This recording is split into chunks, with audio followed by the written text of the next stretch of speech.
नमस्कार। Case law की अपनी सीरीज में मैं डॉक्टर अमिताभ सिंह एक बार फिर आपका हार्दिक स्वागत करता हूं। आज जिस केस को लेकर उपस्थित हुआ हूं, ये कॉन्स्टिट्यूशन के आर्टिकल नंबर 12 में जो परिभाषित किया गया है अदर अथॉरिटीज, उसको लेकर के केंद्रित होती है। यह मुकदमा एक रीजनल इंजीनियरिंग कॉलेज का है, जिस रीजनल इंजीनियरिंग कॉलेज श्रीनगर में एग्जामिनेशन की जो पद्धति थी उसको चैलेंज किया गया था कि वो आर्टिकल 14 का वायलेशन करती है। केस का नाम है अजय हासिया वर्सेस खालिद मुजीब। ये कॉन्स्टिट्यूशन के आर्टिकल 12 जो स्टेट को परिभाषित करता है, उस पर जितने भी लीडिंग केसेस आई हैं अदर अथॉरिटीज में, उनमें ये भी एक लीडिंग केस है। यहां देखेंगे कि सबसे पहले आखिर इस केस के फैक्ट क्या थे। इंटरेस्टिंग फैक्ट है, समझना चाहिए हर आदमी को। दूसरी ओर आएंगे कि आखिर इस केस में इश्यूज क्या थे। तो यहां पर दो इशू उठे थे और फिर कोर्ट ने उन दो इश्यूज पर जजमेंट क्या दी थी।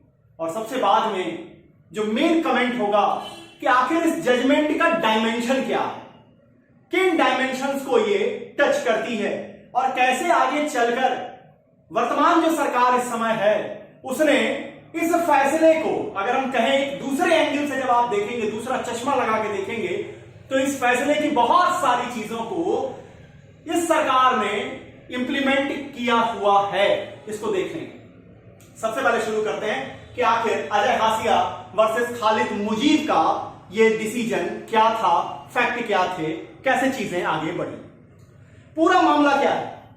पूरा मामला है कि जम्मू कश्मीर श्रीनगर में एक रीजनल इंजीनियरिंग कॉलेज, जिसकी की स्थापना सोसाइटी रजिस्ट्रेशन एक्ट के अंतर्गत हुई थी, जिसको एक सोसाइटी गवर्न करती थी। जिस समय यह केस फाइल की गई थी, उस समय भारत सरकार इस श्रीनगर वाले आरईसी को, रीजनल इंजीनियरिंग कॉलेज को, और ऐसे ही 14 और कॉलेजेस को स्पॉन्सर्ड करती थी। भारत सरकार इनको स्पॉन्सर्ड कर रही थी। अब इनकी स्थापना एक इंस्टीट्यूट के जरिए हुई। मैनेजमेंट इनका रजिस्ट्रेशन सोसाइटी रजिस्ट्रेशन एक्ट के अंतर्गत हुआ 1898 में। 1898 सोसाइटी रजिस्ट्रेशन एक्ट में रजिस्टर्ड हुई और मैनेजमेंट जो है वो एक सोसाइटी देखती थी। यहां दिक्कत क्या थी? यहां पर एडमिशन प्रोसेस जो था बड़ा पिक्यूलियर था। इस आरईसी श्रीनगर में जो एडमिशन का प्रोसेस था उसके दो स्टेप थे। सबसे पहले एक रिटन एग्जाम होता था। रिटन एग्जाम में जो क्वालिफाई करते थे, रिटन एग्जाम के बाद एक इंटरव्यू कह लीजिए, पर्सनल इंटरव्यू या वाइवा कह लीजिए, वो एग्जाम होता था। अब यहां जो मेन जो पिटिशनर है अजय हासिया, इनको रिटन एग्जाम में अच्छे नंबर मिले थे, इनके नंबर काफी अच्छे थे। जब इनको वाइवा में बुलाया गया तो इनका कहना था कि वाइवा इनका केवल 2 मिनट चला और बड़े फॉर्मल से सवाल पूछे गए। कहां से आते हो, क्या करते हो, इसी तरह के सवाल होंगे जो फॉर्मल सवाल थे। और 2 मिनट के बाद ही इनका वाइवा खत्म कर दिया गया, इनका इंटरव्यू समाप्त कर दिया गया। और जब रिजल्ट आया तो मेंस में रिटन में अच्छे एग्जाम, अच्छे नंबर उठाने के बाद भी अजय हासिया जी का एडमिशन नहीं हुआ उस आरईसी में। जबकि जिन बच्चों का रिटन में नंबर कम था, उनको वाइवा में नंबर ज्यादा होने के कारण जब दोनों नंबर जोड़े गए तो उनके नंबर ज्यादा हो गए, उन्हें एडमिशन दे दिया गया। अब इस बात को अजय हासिया साहब ने चैलेंज किया। चैलेंज किस ऑर्डर में किया? चैलेंज किया इन्हें आर्टिकल नंबर 32 में। 32 क्या कहता है कि अगर देश के किसी भी व्यक्ति या किसी व्यक्ति के फंडामेंटल राइट्स का वायलेशन किया गया है तो वो सुप्रीम कोर्ट का दरवाजा खटखटा सकता है। ये खुद में एक फंडामेंटल राइट है और सुप्रीम कोर्ट वहां क्या करेगी? डायरेक्शंस इशू करेगी और 5 तरीके की रिट है, उस रिट को इशू करेगी। उसमें से इशू करके वो उस फंडामेंटल राइट्स को दिलाने की कोशिश करेगी, उसे जो है एग्जीक्यूट करेगी। अब यहां सुप्रीम कोर्ट के सामने दो मुख्य सवाल उठे। पहला सवाल देखिए, पहला जो सवाल है, whether REC is covered under the proverb state। अब यहां क्यों? सबसे पहले यह समझिए कि जरूरत क्या थी स्टेट को परिभाषित करने की। तो जब आप भारतीय संविधान के पार्ट 3 को पढ़ते हैं, फंडामेंटल राइट्स को जब आप पढ़ते हैं, तो फंडामेंटल राइट्स किसके खिलाफ इन्फोर्स होंगे? ये सबसे पहले आर्टिकल 12 बताता है कि आपके फंडामेंटल राइट्स स्टेट के खिलाफ ही इंप्लीमेंट होंगे, स्टेट के खिलाफ ही लागू होंगे। तो अब प्रश्न उठता है कि आखिर स्टेट में आता क्या क्या? तो जब आप आर्टिकल 12 को पढ़ते हैं तो वहां 4 कैटेगरी आपको दिखाई देगी। पहली कैटेगरी कहती है government and the parliament of India, दूसरी कैटेगरी कहती है government and the state legislatures, तीसरी कैटेगरी में है लोकल अथॉरिटीज और चौथे में है अदर अथॉरिटीज। अब पहले दो वाले तो स्पेसिफिक हैं कि जब हम पार्लियामेंट के साथ गवर्नमेंट लिखा हुआ है तो इसका मतलब कि हम सेंट्रल गवर्नमेंट की बात कर रहे हैं, केंद्र की सरकार की बात हो रही, केंद्र की सरकार और संसद। अगर ये कुछ ऐसा कानून बनाती है या ये कुछ ऐसा कह लीजिए कि इनकी एग्जीक्यूटिव ऐसे कुछ काम है जो किसी भी व्यक्ति के फंडामेंटल राइट्स का वायलेशन कर रहे हैं, तो आपके लिए सर्वोच्च न्यायालय और उच्च न्यायालय के दरवाजे खुले हुए हैं आर्टिकल 32 में और 226 में। और वहां एक चीज समझ के चलिएगा कि हाई कोर्ट के दरवाजे ज्यादा व्यापक हैं in comparison to the Supreme Court of India. इसकी विवेचना अपने कॉन्स्टिट्यूशन लॉ के लेक्चर सीरीज में विस्तार से करेंगे, अभी आप यहां पर आइए। तो पहली चीज है कि पार्लियामेंट और उसके साथ सेंट्रल गवर्नमेंट। दूसरा है गवर्नमेंट एंड स्टेट लेजिस्लेचर्स। इसका क्या मतलब कि जो राज्यों की सरकार है और जो राज्य विधानमंडल हैं उनके खिलाफ ये फंडामेंटल राइट्स एग्जीक्यूट होंगे। तीसरे नंबर पे आती है लोकल अथॉरिटीज, लोकल बॉडीज या लोकल अथॉरिटीज। इसमें कौन कौन आएंगी? ग्राम पंचायतें आएंगी, म्युनिसिपल बोर्ड आएगा, देवासन बोर्ड आएगा, जितने भी आपके पोर्ट ट्रस्ट हैं वो सब आएंगे। चौथी जो कैटेगरी है अदर अथॉरिटीज, ये अदर अथॉरिटीज में ही हजारों मुकदमे चले आए। ये सारा झगड़ा अदर अथॉरिटीज के अंतर्गत आने वाले स्टेट की डिफिनीशन को ही था। यहां भी वही बात थी कि क्या वो रीजनल इंजीनियरिंग कॉलेज स्टेट में आता है? अब सुप्रीम कोर्ट को यह डिटरमाइन करना था। सुप्रीम कोर्ट ने इसके पहले Ramanna Dayaram Shetty, RD Shetty versus International Airport Authority 1979 में एक प्रिंसिपल को इवॉल्व किया था, जिस चीज को यहां रेक्टिफाई कर दिया इन्होंने अजय हासिया के मुकदमे। आते हैं कि वहां क्या है। दूसरा जो क्वेश्चन उठा था कि जो एग्जामिनेशन का पैटर्न इस आरएसी ने लिया है, क्या ये वायलेशन में है आर्टिकल 14 के? ये इक्वेलिटी का वायलेशन करती है। अब सुप्रीम कोर्ट ने इन दोनों ही जो आपके इश्यूज उठे उस पर इतनी बात रखी। क्या रखा? सबसे पहले उन्होंने स्टेट के अंतर्गत आने वाले, आरएसी स्टेट के अंतर्गत आती है या नहीं, या कोई भी statutory non statutory body state मानी जाएगी या नहीं, इस पर अपनी बात रखी। अब समझिए, इस आरईसी को उन्होंने समझाया। और क्या समझाया? और उन्होंने कहा कि देखिए, जब हम इस आरईसी के मेमोरेंडम ऑफ एसोसिएशन को पढ़ते हैं, जब हम इसके बायलॉज को देखते हैं, तो हम ये देखते हैं कि इस कॉलेज का जो कंपोजिशन है, इसकी जो गवर्निंग बॉडी है, इसमें सीधे सीधे सेंट्रल गवर्नमेंट के नुमाइंदे बैठते हैं, सेंट्रल गवर्नमेंट के लोग बैठते हैं। दूसरा ये कॉलेज को फंड कहां से मिलता है? इस कॉलेज की पूरी फंडिंग सेंट्रल गवर्नमेंट और जम्मू कश्मीर गवर्नमेंट से ही आती है। तो मतलब एडमिनिस्ट्रेटिव ऑर्डर्स के लिए, एडमिनिस्ट्रेटिव डिसीजंस के लिए कॉलेज कहां निर्भर कर रहा था? कॉलेज निर्भर कर रहा था सेंट्रल गवर्नमेंट पर। फंड के लिए कहां निर्भर कर रहा था? फंड के लिए इनकी डिपेंडेंसी थी central government as well as Jammu Kashmir government की। अब यहां पर सुप्रीम कोर्ट ने कहा अब आरडी शेट्टी वाले मुकदमे में जाइए। आरडी शेट्टी वाले मुकदमे में सुप्रीम कोर्ट ने यह कॉन्सेप्ट निकाला था कि कोई भी स्टैट्यूटरी या नॉन स्टैट्यूटरी बॉडी जिसको सरकार सिर्फ रेगुलेट नहीं करती, एक होता है कि सरकार, भाई भारत की पैरेंट्स है, वो किसी भी बॉडी को रेगुलेट कर सकती है।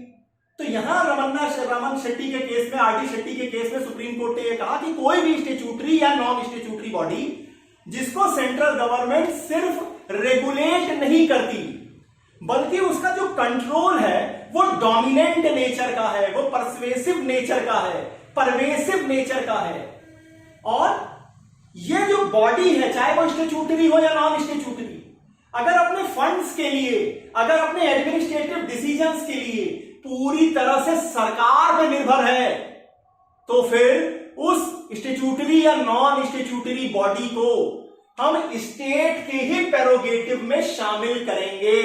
हम उसे भी मानेंगे कि क्या है, ये भी स्टेट का ही एक अंग है। और जब आप उसे स्टेट मान लेंगे तो फिर क्या होगा, आप उसके खिलाफ अपने फंडामेंटल राइट्स के वायलेशन के लिए कोर्ट का दरवाजा खटखटा सकते हैं, वहां आप क्लेम कर सकते हैं। अब जब आरईसी श्रीनगर को देखने की बात हुई तो यहां इन्होंने कहा कि भाई साहब यहां भी एडमिनिस्ट्रेटिव कंट्रोल किसका है, सेंट्रल गवर्नमेंट का है। यहां जो उनकी जो गवर्निंग बॉडी है, इसमें कौन लोग बैठे हुए हैं, तो क्या सेंट्रल गवर्नमेंट के लोग यहां बैठे हैं। दूसरी ओर फाइनेंस के लिए आप किसके ऊपर निर्भर हैं, तो फाइनेंस के लिए आप सेंट्रल गवर्नमेंट पे निर्भर हैं या स्टेट गवर्नमेंट पे निर्भर हैं। तो इसका मतलब कि फाइनेंशियल भी आपके ऊपर कंट्रोल गवर्नमेंट का है, एडमिनिस्ट्रेटिव कंट्रोल भी आपके ऊपर गवर्नमेंट का है। ठीक है कि आपका रजिस्ट्रेशन सोसाइटी रजिस्ट्रेशन एक्ट में हुआ है, ठीक है कि आपको गवर्न करने के लिए एक जो है, कह लीजिए कि एक सोसाइटी है उसको गवर्न कर रही है, एक बॉडी है जो देख रही है, लेकिन वास्तव में इंप्लाइड तरीके से कंट्रोल कौन कर रहा है, कंट्रोल पूरी तरह से गवर्नमेंट का है। तो पहले क्वेश्चन का आंसर इन्होंने दिया कि अदर अथॉरिटीज में, चूंकि ये देखिए ये पार्लियामेंट में तो आए नहीं, ये सेंट्रल गवर्नमेंट में तो आए नहीं डायरेक्टली, स्टेट गवर्नमेंट और स्टेट लेजिस्लेचर में भी नहीं आए, लोकल बॉडी भी नहीं है, तो ये कहां फंसे थे, इनकी इंटरप्रिटेशन देनी थी कि अदर अथॉरिटी में आरईसी श्रीनगर जो है वो आता है या नहीं आता है। तो कोर्ट ने यहां डिस्कस किया कि सारे पैरामीटर जो आरटी शेट्टी के केस में बताए गए वो सारे पैरामीटर यहां फुलफिल हुए। इस कारण से इन्हें स्टेट में तो पहले उन्होंने मान लिया कि ये स्टेट में आते हैं, मतलब दूसरे क्वेश्चन का आंसर देने के लिए रास्ता क्लियर हो गया। अब आ जाइए दूसरे क्वेश्चन। दूसरा प्रश्न क्या था कि जो इनका एक स्पेसिफिक या पिक्यूलियर तरीके का एग्जाम लेने की टेक्निक थी कि रिटन होगा, इसके बाद वाइवा होगा, और दोनों को एक तरीके से कहिए हम इतना महत्व देंगे कि उसके बाद देखेंगे कि कौन आता है कौन नहीं, किसका एडमिशन होता है किसका नहीं होता है। तो देखिए जहां भी जिस भी एग्जामिनेशन में इंटरव्यू पे थोड़ा ज्यादा फोकस किया जा रहा है, वो समझिएगा कि कहीं ना कहीं घपलेबाजी में है, इसमें कोई दो मत नहीं है। क्योंकि जब आप रिटन में एग्जाम कराते हैं तो वो एक ऑब्जेक्टिव टेस्ट होता है। ऑब्जेक्टिव कहने का मतलब वो 4 क्वेश्चन वाले ऑब्जेक्टिव नहीं, ऑब्जेक्टिव टेस्ट कहने का मतलब है कि उसमें जो आंसर लिखने वाला व्यक्ति है वो किस देश का है, किस काल का है, वो क्या सेक्स रखता है, मतलब मेल है कि फीमेल है, अमीर है कि गरीब है, काला है कि गोरा है, इस बात को बिना देखे आपकी आंसर बुकलेट पे उसका मूल्यांकन होता है। लेकिन जब आप इंटरव्यू में देखते हैं तो इंटरव्यू में सारी चीजें, सारे पैरामीटर काम करते हैं। वो आपकी कास्ट का है कि नहीं है, वो आपकी एरिया का है कि नहीं है। और भारत में ये बीमारी सबसे ज्यादा है, भारत में ये बीमारी सबसे ज्यादा है कि वो हमारी कास्ट का है कि नहीं, हमारी कम्युनिटी का है कि नहीं। मतलब हम एडमिशन लेते समय भी ऐसे इस तरह से बच्चों के बीच में डिफरेंशिएशन देखते हैं जैसे हम अपनी सिस्टर के लिए जमाई खोजने जाते हैं। जी एज ए टीचर मैं आपको बता रहा हूं कि इस तरह की बायसनेस इंटरव्यू में हमेशा होंगी, क्योंकि ये सब्जेक्टिव होते हैं, ये पर्सन टू पर्सन वेरी करेंगे। अगर एक अनबायस आदमी बैठ करके इंटरव्यू ले रहा है, वहीं उसी डिपार्टमेंट का दूसरा आदमी अगर इंटरव्यू बोर्ड को चला रहा है, दोनों के रिजल्ट बदल जाएंगे। क्यों? क्योंकि एक सब्जेक्टिव मैटर है। अब सुप्रीम कोर्ट ने यहां एनालिसिस की कि 2 मिनट के समय आपने दिए एक बच्चे को यह देखने के लिए कि क्या उसमें इंजीनियर बनने की क्वालिटी है या नहीं।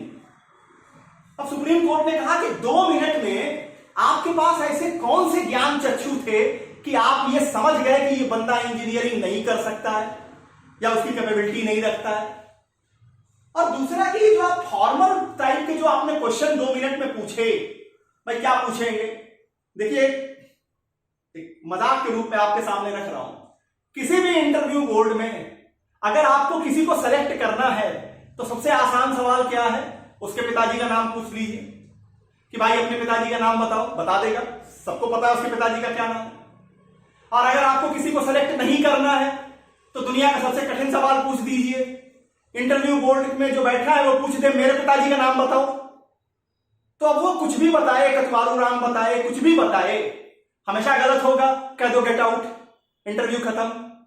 तो यहां सुप्रीम कोर्ट ने कहा कि ये जो आपकी पद्धति है एग्जामिनेशन वाली, ये आर्टिकल 14 का वायलेशन कर रही है और इसको इन्होंने क्वैश कर दिया। अब देखिए, अब जरा डायमेंशन पे आते हैं कि जैसे ही ये डिसीजन आया, जिस तरह से एयरपोर्ट अथॉरिटी की डिसीजन आई, जिस तरह से अजय हासिया की डिसीजन आई, इसके बाद एक भीड़ सी लग गई। एलआईसी को स्टेट में शामिल किया गया, एयरपोर्ट अथॉरिटी तो पहले ही से आ चुके थे। इसके बाद जो है पता चला कि विमानपत्तन बोर्ड जो है इसमें शामिल हो गया। इसमें एक सीरीज सी चलने लगी, आ गई अदर अथॉरिटीज में, स्टेट का डायमेंशन बढ़ता चला गया। दूसरी ओर धीरे धीरे आगे चलकर ये 1981 की केस है। इसके बाद इसके डायमेंशन इफेक्ट्स और भी नजर आए कि कंपटीशंस में से धीरे धीरे आप देखिएगा इंटरव्यू वाला पोर्शन या तो रिड्यूस कर दिया गया या लगभग उसे समाप्त कर दिया गया। और वर्तमान गवर्नमेंट ने तो इसे एक खास कैटेगरी के जितने भी गवर्नमेंट पोस्ट हैं वहां से ही इंटरव्यू को समाप्त कर दिया। क्यों? क्योंकि इंटरव्यू रखने का मतलब ही है कि आप चांस दे रहे हैं कहीं ना कहीं करप्शन का, कहीं ना कहीं भाई भतीजावाद का, कहीं ना कहीं अपने कह लीजिए कि एक एरिया को, अपने कास्ट को, कम्युनिटी को यहां आगे बढ़ाने का। इस सारे चक्कर को वर्तमान गवर्नमेंट ने ही समाप्त कर दिया। कहा कि अगर एक खास कैटेगरी के नीचे की पोस्टें हैं तो इसमें इस तरह के इंटरव्यू लेने का कोई मतलब नहीं बनता है।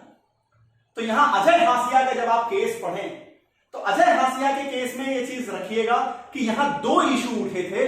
पहला स्टेट की डिफिनीशन को लेकर के कि क्या REC regional engineering college Srinagar की बात थी। इसके अलावा 14 और कॉलेजेस थे जिसको सरकार स्पॉन्सर्ड कर रही थी, क्या वो स्टेट की डिफिनीशन में आते हैं? तो आंसर है कि जी हां, वो स्टेट की डिफिनीशन में आते हैं। दूसरा, यहां एक टेस्ट को रेक्टिफाई किया गया था जिसे आरडी शेट्टी के केस में बताया गया। इसे आप भी पकड़ सकते हैं कि अगर कोई भी इंस्टीट्यूशन, कोई भी बॉडी, चाहे वो स्टैट्यूटरी हो या नॉन स्टैट्यूटरी, अगर उसका फाइनेंस गवर्नमेंट से आ रहा है, अगर उसका एग्जीक्यूटिव कंट्रोल, एडमिनिस्ट्रेटिव कंट्रोल सरकार के हाथ में है, तो भले देखने में वो सरकारी न लगे, वो स्टेट की डिफिनीशन में शामिल मानी जाएगी। और अगर आपके फंडामेंटल राइट्स का वहां वायलेशन हो रहा है तो आप न्यायपालिका का दरवाजा खटखटा सकते हैं। और दूसरा, जो इस केस से रिलेटेड क्वेश्चन था कि अजय हासिया ने जो चैलेंज किया था कि ये जो एग्जामिनेशन लिया गया उसका, जिसमें उससे कम नंबर जिनके थे रिटन एग्जाम में, उनको एडमिशन दिया गया और इस बच्चे को बाहर रखा गया क्योंकि इसके इंटरव्यू में नंबर कम थे, उसको सुप्रीम कोर्ट ने आर्टिकल 14 का वायलेशन माना, उसे क्वैश कर दिया। इतनी बातें नहीं अजय हासिया वर्सेस खालिद मुजीब के केस को लेकर के। उम्मीद करता हूं कि अपनी बात को समझाने में मेरा प्रयास सफल रहा होगा। केस लॉ की अपनी लेक्चर सीरीज में कल एक और इंटरेस्टिंग मुकदमे के साथ आपके सामने उपस्थित होऊंगा। तब तक के लिए बहुत बहुत धन्यवाद। नमस्कार।